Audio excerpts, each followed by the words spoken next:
안녕하세요.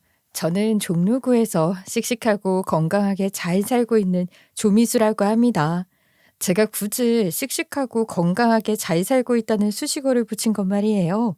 저는 직업이나 지위에 귀천이 있다고 생각하지도 않지만 누구보다도 제 직업에 자부심을 갖고 있기 때문입니다. 제가 공장에서 일하거든요. 저희 집안은 부모님부터 친척분들도 생산직 블루칼라가 많고요. 그렇지만 저는 그게 하나도 부끄럽지 않아요. 진심으로 한 번도 부끄럽게 생각했던 적이 없답니다. 사실 저희 부모님이 공장을 운영하고 계시기도 하고 그 공장이 지금 꽤 잘 나가고 있기도 하지만 그렇지 않았던 시절에도 저는 부모님의 직업을 부끄럽게 생각한 적이 없었어요. 그러니까 대학까지 나온 제가 그 일을 이어받을 작정으로 공장에 들어간 거였죠. 그렇게 자부심을 갖고 제 일을 열심히 하고 있던 저를 시험에 빠뜨린 건 다름 아닌 저희 시동생과 결혼을 앞둔 예비 동서였답니다.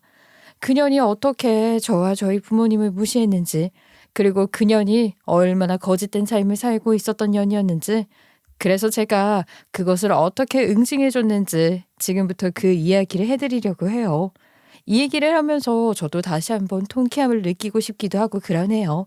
그럼 제 이야기 시작해 볼게요. 저는 꽤 좋은 학군에서 학교를 다녔어요. 특히 제가 다닌 초등학교는 공립이었지만 웬만한 사립보다도 빵빵한 학부모들이 많은 학교로 유명했거든요. 그래서였는지 어렸을 때부터 취미로 악기를 배우는 애들이 많았고 그 덕분에 저희 학교는 초등학교에서는 흔하지 않았던 관현악부가 있었답니다. 당시로서는 꽤 파격적인 것이었고 매년 전국 초등기악 합주 경연 대회에서 1등을 도맡아 하고 있을 정도로 나름 유명했어요. 80명 정도가 되는 3관 오케스트라 구성이었는데 일반적인 초등학교에서는 그 구성을 갖추기가 어려웠고 관현악부 자체가 그리 흔한 게 아니었거든요. 사실 요즘도 관현악부가 있는 초등학교가 그리 많지는 않죠. 당시 저희 학교는 지휘자 선생님도 유명하신 분이 초빙했고 무엇보다 어린 제 눈에는 관현악부 단복이 너무 예쁘고 근사해 보였어요. 어린 마음에 그 단복이 입고 싶기도 했고 멋있는 악기를 연주해보고 싶기도 했죠. 잘 나가는 관현악부를 운영하는 학교답게 방과 후 수업에도 여러 가지 관현악기를 배울 수 있는 수업이 개설되곤 했는데 저는 특히 첼로를 배우고 싶었답니다. 제 키가 큰 편이었는데 커다랗고 기다란 첼로를 연주하는 제 모습을 상상하기도 했어요.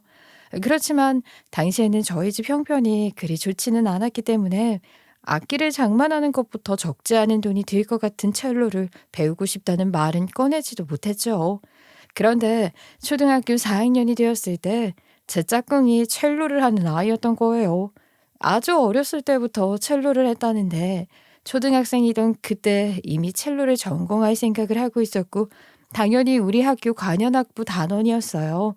근사한 단복이 잘 어울리는 뽀얗고 예쁘장하게 생긴 그 짝꿍이 바로 지금의 제 남편이랍니다. 엄마, 내 짝꿍이 첼로를 하는데 우리 학교 관현악부 단원이지 당연히. 근데 4학년인데도 5학년, 6학년 선배들 제치고 첼로 리더를 맡고 있대. 관현악부 학장 선배 오빠가 제일 바이올린 리더인 오빠인데 우리 학교에서 인기 제일 많은 그 오빠 말이야. 근데 그 오빠가 빠질 때는 내 짝꿍이 악장을 맡는다는 거야. 엄마 대박이지? 엄마는 그런 거 잘 모르겠다만 하여간 4학년인데도 5, 6학년 선배들보다 첼로도 잘하고 인정받고 있다는 거지? 아유, 엄청 잘하나 보네. 맞아. 관현악부 연습 말고도 유명한 선생님 레슨을 받으러 다니는 너무 바쁜 초등학생이라는 게 좀 불쌍할 때도 있긴 한데 솔직히 멋있는 것 같아. 첼로 전공할 거래. 하여간 수업을 자주 빠지니까 내가 짝꿍인데다가 반장이잖아. 그래서 걔 노트 정리 같은 걸 많이 도와줘야 해. 그래야겠네. 원래 반장이 그런 거 하는 거지. 게다가 짝꿍이기까지 하면 뭐 우리 미수가 그런 거 잘하잖아. 노트 정리도 도와주고 시험 기간에도 도와주고 친하게 지내야겠다.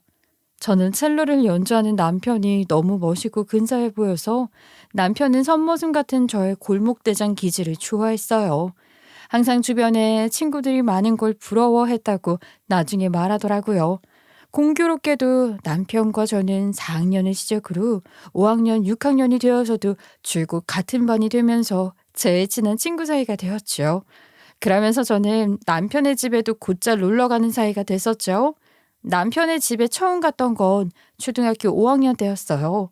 그때 제가 얼마나 놀라고 할 말이 많았었는지 엄마를 붙들고 한참을 수다를 떨었지 뭐예요?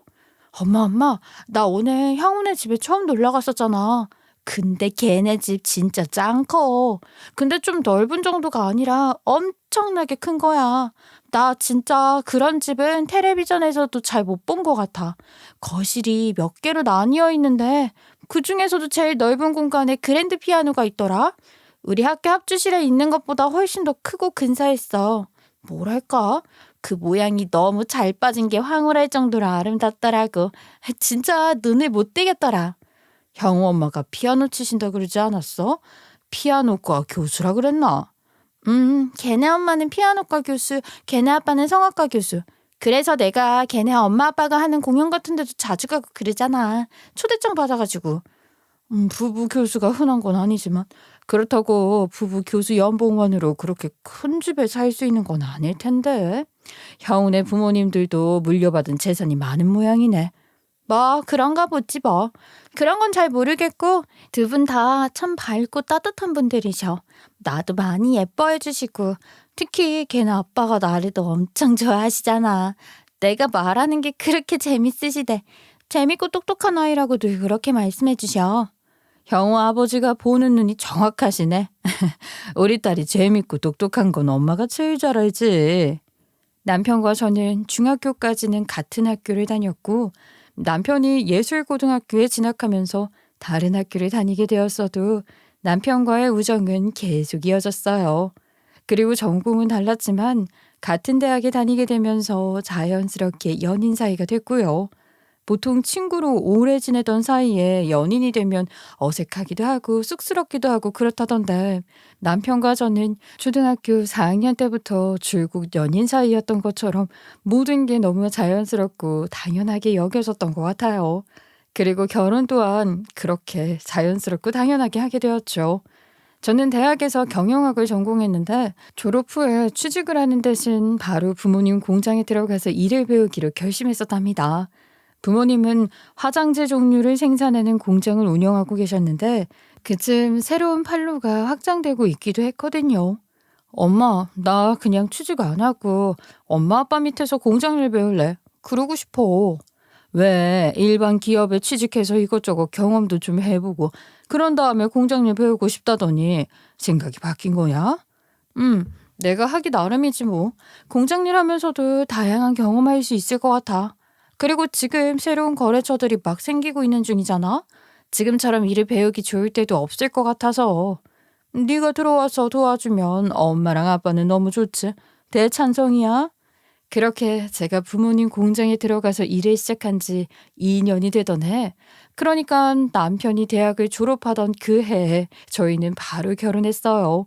저희가 결혼하는 건 이미 기정사실이었으니 더 미룰 것도 없겠다고 생각했었고 양가 부모님들도 모두 좋은 마음으로 허락해 주셨었죠.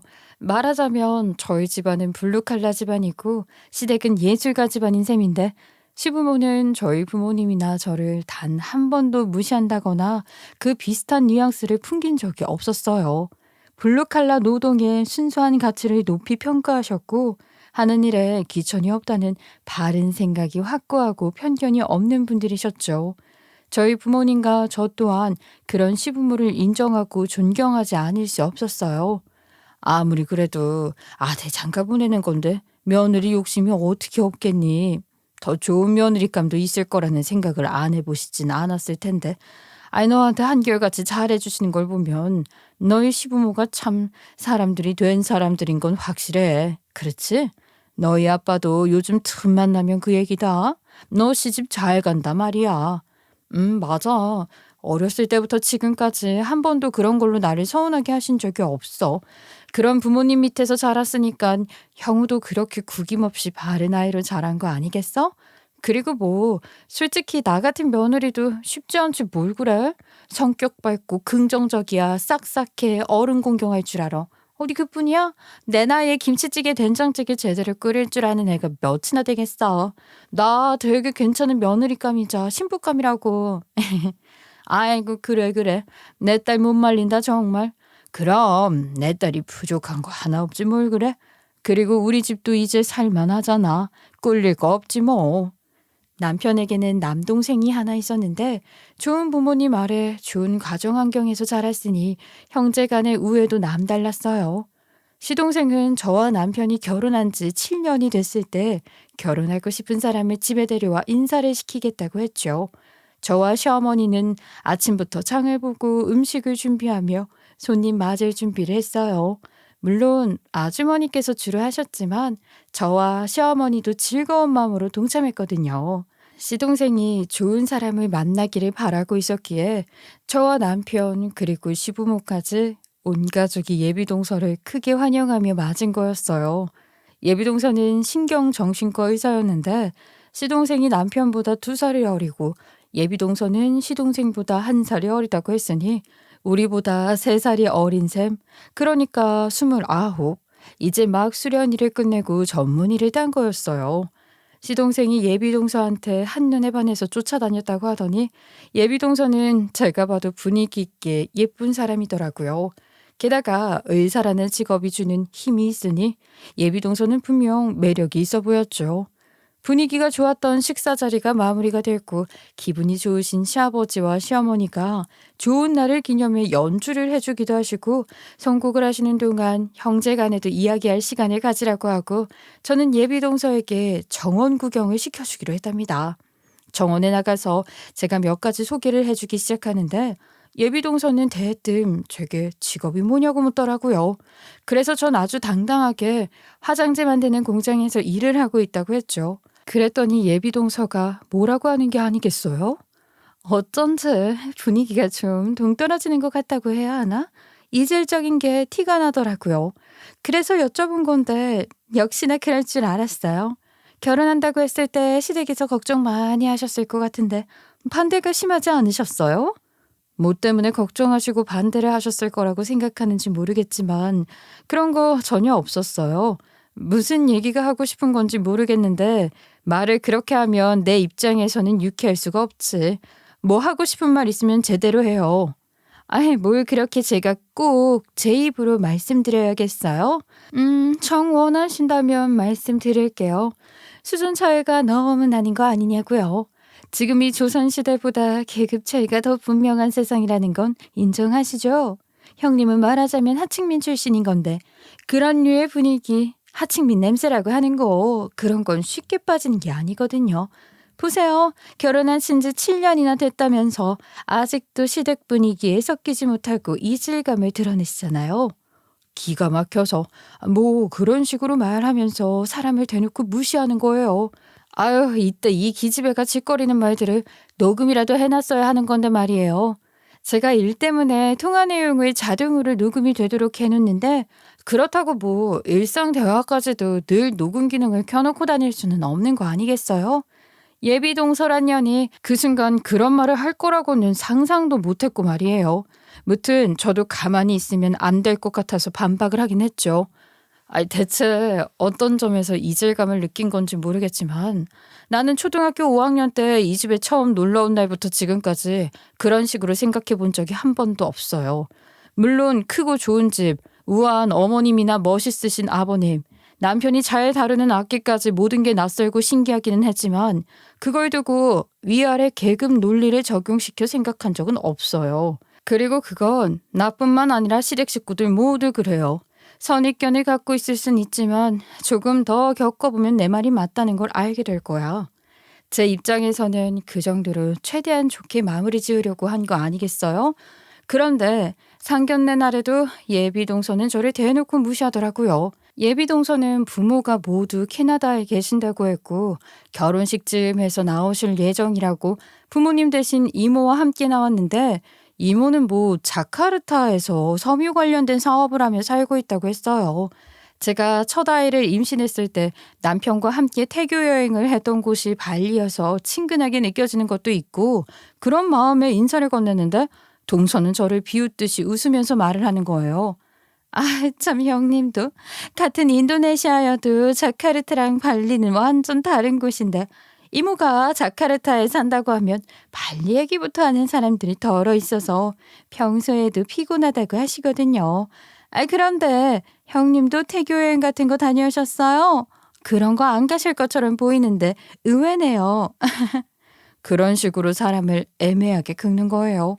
기분 나빠하기도 애매하고 가만히 있자니 약오르는 그런 기분이었죠. 시부모를 비롯한 다른 가족들이 같이 있으니 처음 인사 왔던 날처럼 막말은 안 하던데 그것도 짜증났어요. 그러더니 자기 이모가 자카르타에서 섬유 사업을 하면서 제일 힘든 게 현지 공장 사람들과의 커뮤니케이션이라고 아무도 묻지도 않은 이야기를 꺼내더라고요. 영어 소통이 문제가 아니라 이 마인드의 차이인 거죠. 자카르타도 빈부격차가 워낙 심한 곳이라 이모가 주로 상대하는 상류층 사람들과 공장에서 일하는 하류계층 사람들의 사고방식이 너무 달라서 일하기 힘들다고 하세요. 그건 얘 말이 맞긴 해요. 어느 나라나 생산직 노동자에 대한 인식이 나쁠 수밖에 없는 이유가 다 있는 것 같아요. 예비동서의 이모라는 사람까지 맞장구를 치면서 공장에서 일하는 사람들을 무시하는 발언들을 계속하더니 예비동서가 갑자기 어머어머 죄송해요. 형님도 공장에서 일한다고 하셨는데 제가 괜한 말씀을 한 것 같네요. 죄송해요 형님. 이러면서 사람을 두 번 죽이는 거죠. 시어머니가 뭐라고 말씀을 하시려는 것 같길래 제가 먼저 나서서 말했어요. 그런 식의 선입견을 갖고 있는 게 좋은 건 아니지만 우리 집안은 친척들까지 블루칼라가 많은데 나는 그게 자랑스러워. 노동만큼 도덕적이며 숭고하게 인간을 풍요롭게 하는 것도 없다고 생각하거든. 지금이 조선시대도 아니고 사무직은 선비직이고 생산직은 노비직이요. 이런 인식이야말로 무식한 거 아니야? 그랬더니 시아버지도 볼테르의 말을 빌려 노동은 지루함과 부도덕, 가난이라는 세 개의 악을 제거하는 것이라며 제 말에 동조해 주시더라고요. 그렇게 기분 잡치는 상견례가 끝나고 며칠 뒤 도련님이 남편한테 연락을 해서는 신혼집에 가구가 들어와야 하는데 그날 본인이 일 때문에 지방에 가야 하고 예비동서도 빠질 수 없는 일정이 있어서 둘 다 집에 갈 수가 없다며 남편에게 가구를 좀 받아줄 수 있냐고 했다는 거예요. 아무한테나 맡길 수는 없는 일이니까 남편도 알겠다고 했다고 하더라고요. 그래서 저도 같이 가기로 했죠. 근데 예비동서도 그걸 들었는지 따로 연락은 한 거예요. 고맙다면서. 근데 고맙다는 말에서 끝나면 되는데 또 사람 염장이 지르고 있는 거 있죠? 형님, 가신 김에 저희 집 청소 좀 해주고 오시면 어때요?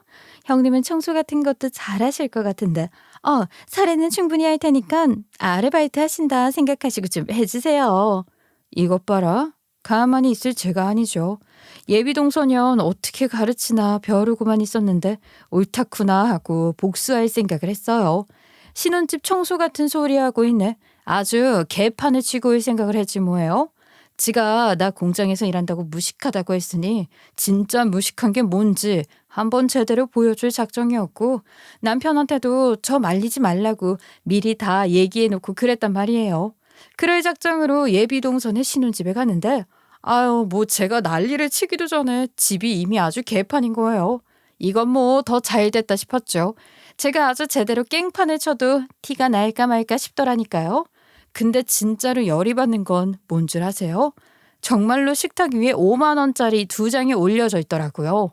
청소하고 그거 가져가라고 하면서 문자 하나 달랑 보내놓고 말이죠. 그래서 날 잡았다 싶어서 아주 깽판 개판을 쳐놨어요. 남편이랑 둘이 배달 음식 시켜 먹고 치우지도 않고 그대로 뒀고 가구 받으면서 아무데나 두고 가라고 했고 소가구 배달 온 건 포장 뜯어서 그냥 거실 한가운데 다 펼쳐놓고 치우지도 않았고 화장실도 더럽게 쓰고 나왔고요. 그날 비 왔는데 거실 창문도 다 열어놓고 나왔지요. 그리고 피날레로 예비동서가 올려놓은 10만 원은 야무지게 챙겨서 나왔죠. 예비동서는 당연히 개거품 물면서 연락 왔더라고요. 아니 형님 청소 좀 해달라고 했더니 아주 난장판을 제대로 피우셨더라고요. 공장에서 일하신다더니 정말 꼭 그렇게 티를 내셔야겠어요? 직업에 귀천 없는 건데 배운 사람이 생각이 참 천박하고 경솔하네. 그리고 사실 나는 그냥 공장에서 일하는 사람이 아니고 그 공장은 우리 부모님이 운영하시는 공장이야. 꽤 탄탄하게 굴리고 있는 공장이라 먹고 사는 것도 남부럽지 않다고. 돈이 문제가 아니라 나는 우리 부모님이나 내가 하고 있는 일이 자랑스럽거든. 그러니까 두 번 다시 내가 하는 일을 두고 그딴 식으로 무시하지 마. 동서가 계속 그런 식으로 사람 무시하면 무시할수록 나는 동서 그런 기대에 부응하기 위해서라도 더 심한 짓도 해줄 수 있어. 궁금하면 계속 그러든지. 기대해도 좋아. 매운맛 보고 싶으면 계속 그렇게 해. 그렇게 무식한 생각은 이제 그만하는 게 동서를 위해서도 좋을 것 같긴 한데. 그건 뭐 동서가 알아서 선택할 일이지.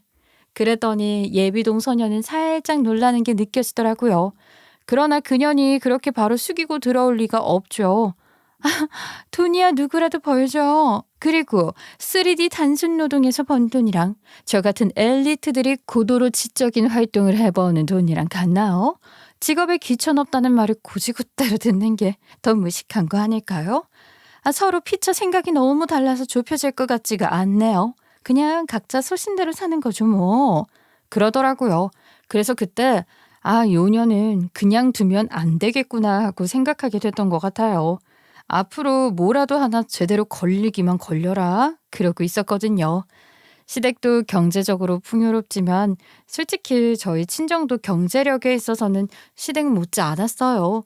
제가 결혼한 이후 친정 공장은 계속 성장을 했고 지금은 꾸준히 납품하는 호텔만 해도 여러 곳이라 고급 화장지를 생산하는 공장이라는 입지를 다질 수 있었고 그럴수록 저희는 더욱 품질에 신경을 쓰고 고급화 라인을 추가하며 사업을 키워왔죠.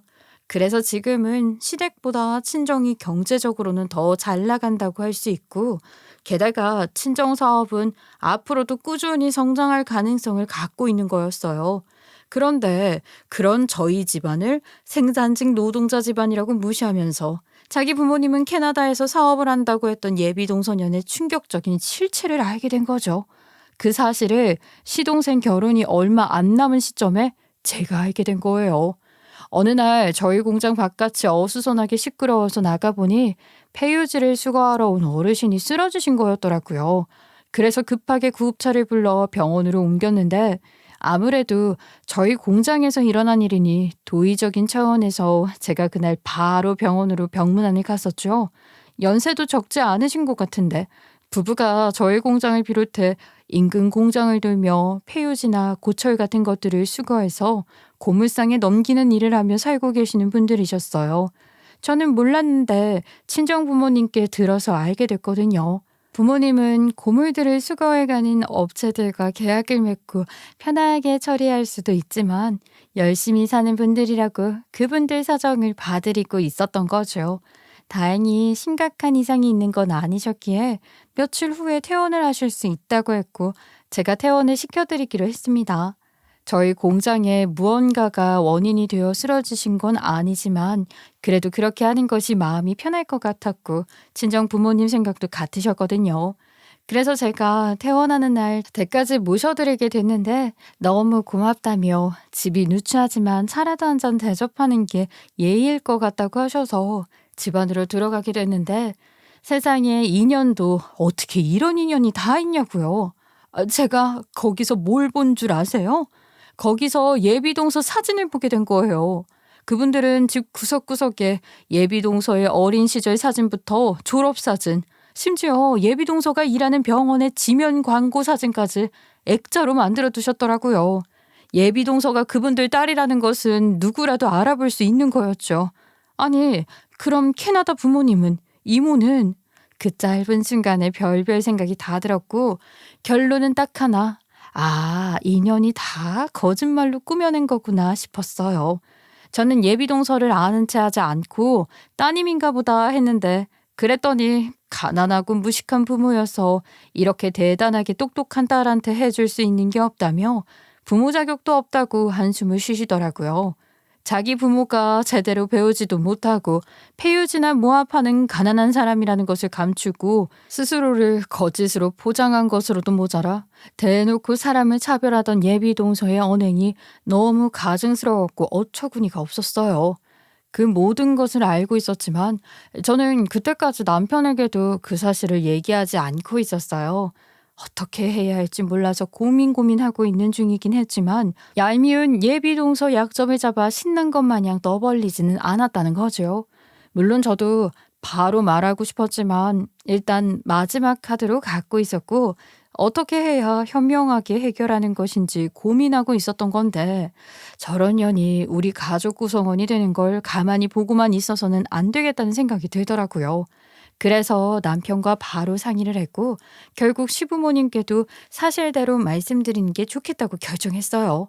그런데 솔직히 어떻게 말씀을 드려야 좋을지 판단이 잘 서지 않더라고요. 생각다 못해 시부모님께서 모든 상황을 제 입을 통해서가 아니라 예비동서가 스스로 말하는 게 좋을 거라고 생각했어요. 그래서 저는 시부모님께 꼭 드려야 할 말씀이 있어서 그러니 저를 믿고 시간을 좀 내어주십사 했죠. 그리고 예비동서에게도 기니 할 얘기가 있다며 약속을 잡았고 같은 장소, 같은 시간에 시부모님을 모셔 옆방으로 예약을 하고 통화 중인 상태로 저와 예비동서가 나눈 대화를 잘 들으실 수 있도록 했어요. 저는 예비동서에게 예비동서 부모님을 알고 있다는 것으로 이야기를 시작해 얼마 전 있었던 일들을 얘기하고 그렇게 알게 되었다고 했죠. 그리고 아버지 건강에는 큰 문제가 없다고 하더라는 이야기까지 해주려고 하는데 예비동서는 제가 그 말을 시작하기도 전에 제 말을 끊고 지 할 말을 하더라고요.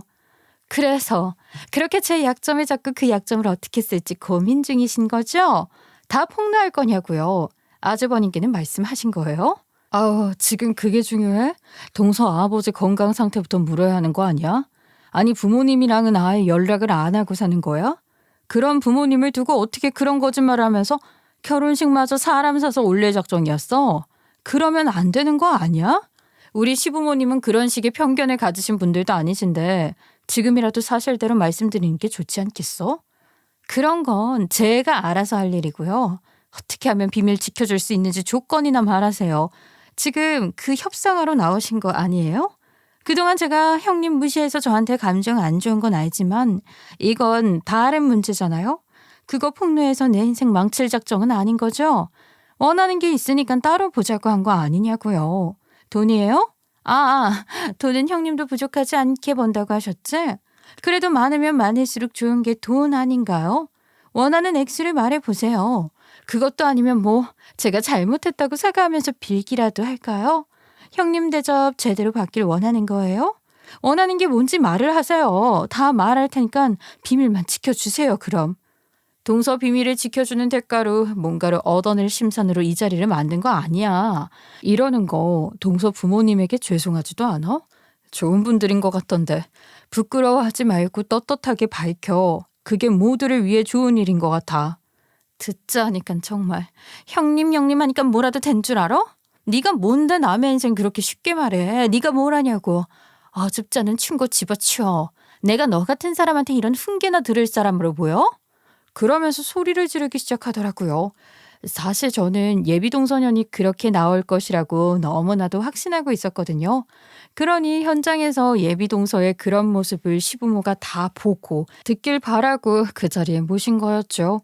옆방에서 전화기를 통해 예비동서가 하는 말을 모두 들은 시부모는 예비동서와 제가 있는 방으로 오셔서 이게 다 무슨 소리냐. 다 사실대로 말하라고 예비동서를 다그치셨어요. 그랬더니 그제야 예비동서녀는 태도를 완전히 바꾸고 납작 엎드려 울며불며 빌더라고요. 제가 너무 힘들고 어렵게 자랐는데 그렇게 살아온 자신이 너무 부끄러워서 사실을 말할 수 없었어요. 제가 어리석었습니다. 지금 보신 모습은 제 본 모습이 아니에요. 제가 너무 당황을 해서 그만. 그런 연극이 통할 리가 있겠어요? 예비동서가 어떤 생각을 하고 있는 사람인지 시부모도 이미 다 알게 되었는데 그런 연극이 제대로 먹힐 리는 없죠. 당연히 시부모 또한 이 결혼 다시 생각하라고 노발대발 난리가 났어요. 아무리 천성적으로 선하고 좋으신 분들이어도 인성이 안 된 사람은 사람 취급 안 하시거든요.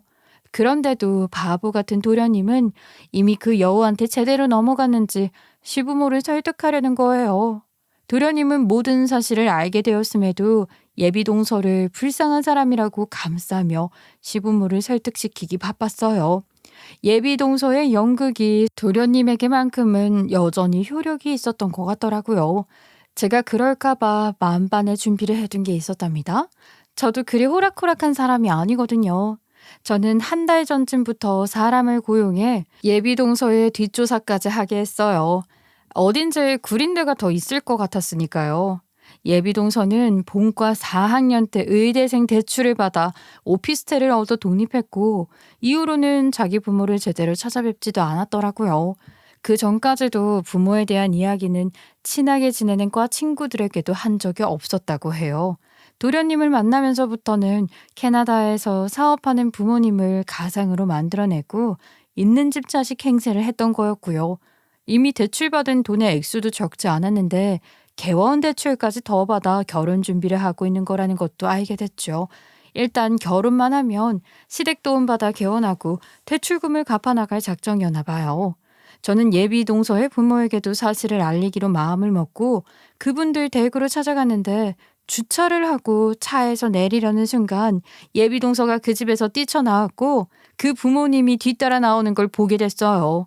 부모가 예비 동서를 붙잡고 뭔가 당부하는 것 같았는데 예비 동서는 패악을 부리며 그런 부모를 뿌리쳤고 그 과정에서 예비 동서의 어머니가 길바닥에 넘어지기까지 했는데도 예비 동서는 아랑곳하지 않고 끝까지 난리를 치다가 가버리더라고요.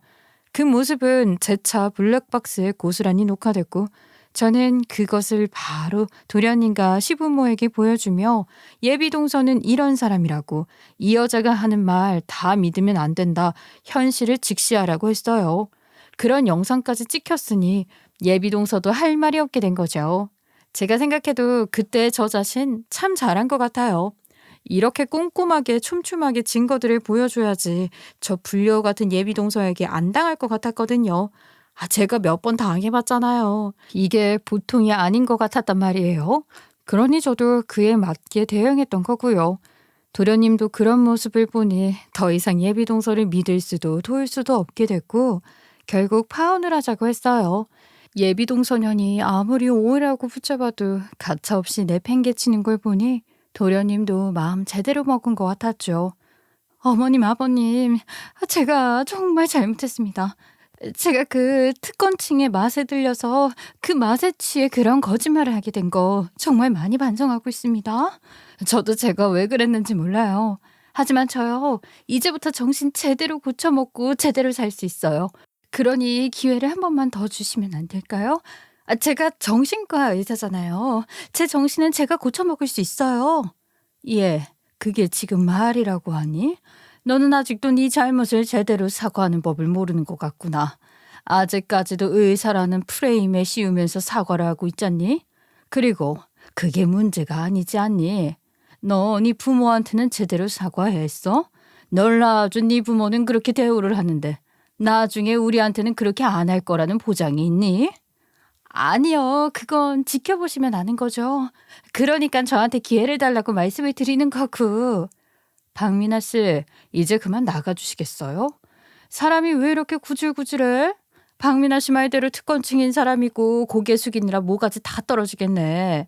마음에도 없는 사과 그만하시고 나가시라고요. 지금 사과하는 것도 다 구라인 거 제 눈에는 보이니까. 나보고 무식하다고 했지? 그럼 어디 진짜 무식한 거 한번 보여줘야 나갈래?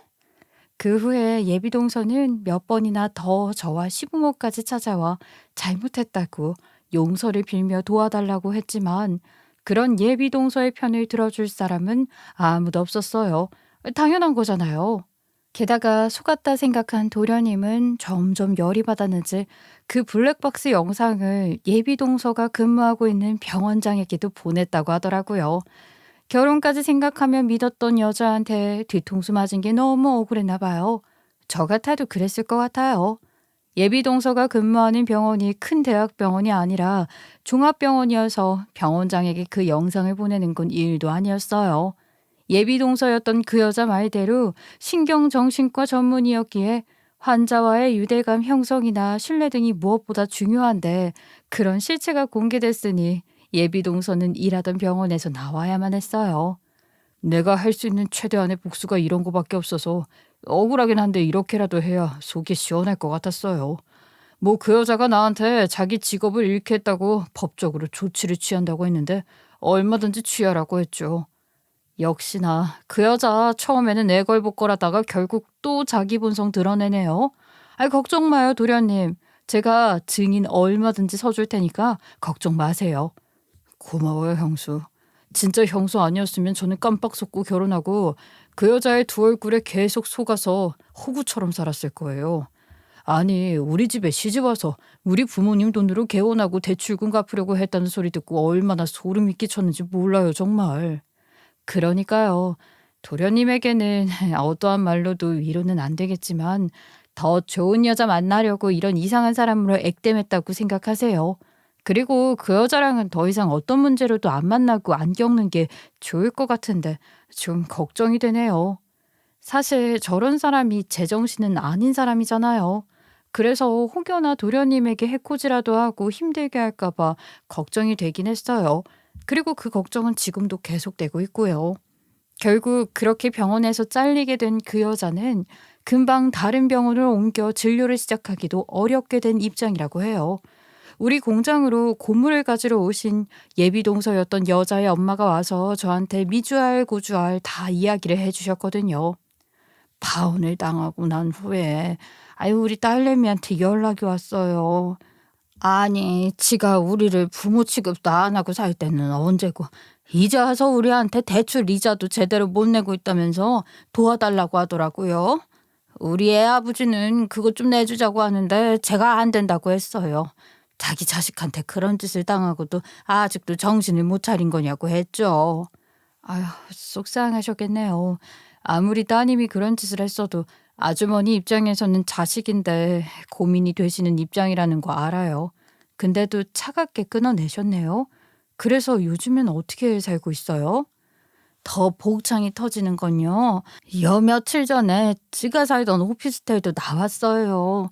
그리고 그렇게 거지 같다고 구질구질하다고 했던 우리 집에 들어와서 살고 있는데 이것이 병원에 취직도 안 되고 있나 봐요.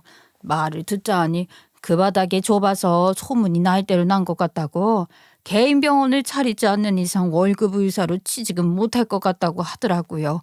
그러니 일도 안 하고 하루 온종일 거실에 나와 자빠져 자고 밥만 축내고 있어요. 그러면서 저희 속을 뒤집어 놓는 말을 하더라고요. 아이고 그러고 있군요. 무슨 속 뒤집어지는 말을 했는데요? 우리가 지 대출금 이자 안 내주니까 평생 이러고 빌붙어서 살 거라고 돈도 안 벌고 자기 학벌 직업도 다 포기하고 살 거라고 하대요. 딸 자식이 망가지는 꼴을 아주 천천히 지켜보라고 해요. 저희한테 고통을 줄 거라고 하는 겁니다. 글쎄. 아휴 아주머니도 참 힘드시겠어요. 내가 처자한테 별 이야기를 다 떠들고 있네요. 미안해요. 나도 다음부터는 이제 안 찾아올게요. 우리 사이가 뭐 좋은 사이는 아니니까 얼마나 내가 불편하시겠어요. 그동안 도와주셔서 감사하고 처자 덕분에 여러 명의 사람을 구한 거예요. 좋은 일 하셨어요. 제가 더 이상 뭐라고 위로의 말도 할 수 없었고 충고나 조언은 감히 할 수 있는 입장이 아니어서 그냥 들어주고 공감만 해줬어요. 아니 생각을 해보세요. 아무리 자식이어도 딸에게 폐륜을 겪게 되었는데 무턱대고 딸을 위해 희생을 할 사람이 얼마나 되겠냐고요. 그 여자의 엄마는 마음을 아주 단단하게 먹은 것 같았어요. 힘든 시기를 겪으며 자신이 뭘 잘못 생각하며 살았는지 깨닫기라도 하면 다행일 텐데 말이에요. 어쨌거나 우리 집안에 그런 인간이 들어올 뻔한 걸 피했다는 건 천운인 것 같아요. 저도 얼마나 어처구니가 없는 일을 겪었으면 여러분을 찾아왔겠어요? 이번 일을 겪으면서 다시 한번 가치 있는 삶, 가치 있는 사람에 대해 생각하게 됐던 것 같아요. 그리고 제가 가진 것들에 더욱 감사하게 된 것 같고 말이에요. 그리고 제가 생각하고 있는 것들이 틀리지 않았다는 확신 같은 것도 갖게 된 것 같아요. 이런 마음 변치 않고 앞으로도 지금처럼 열심히 살 생각입니다. 제가 처음에 그랬잖아요. 여러분이랑 이런 얘기를 나누면서 다시 한번 통쾌함을 누리고 싶다고 말이에요. 이렇게 얘기를 다 하고 나니까 마음이 더 후련해지는 것 같기도 해요. 저 잘한 거겠죠? 사실 남의 뒷이야기를 들춰내는 것 같아서 마음이 편하지만은 않았거든요. 그렇지만 그년 행실을 보니 그냥 두면 안 되겠다는 생각이 점점 더 강하게 들었어요. 일이 이렇게까지 되고 보니 더더욱 제 판단이 맞는 거였다고 생각하고요. 여러분들께도 제가 잘한 거라고 인정받고 싶은 생각에 제 이야기를 하게 된 것도 있는 것 같아요. 그렇게 응원받으면서 더 열심히 살아야죠. 여러분들도 항상 사람 만나실 때 조심하시고 그 사람이 혹시 제 예비 동서였던 그 여자와 같은 부류라면 하루라도 빨리 실체를 밝히셔서 그 관계를 정리하시길 바랄게요. 저의 부족한 이야기 들어주셔서 감사하고 모두 좋은 일만 가득하시길 바라겠습니다.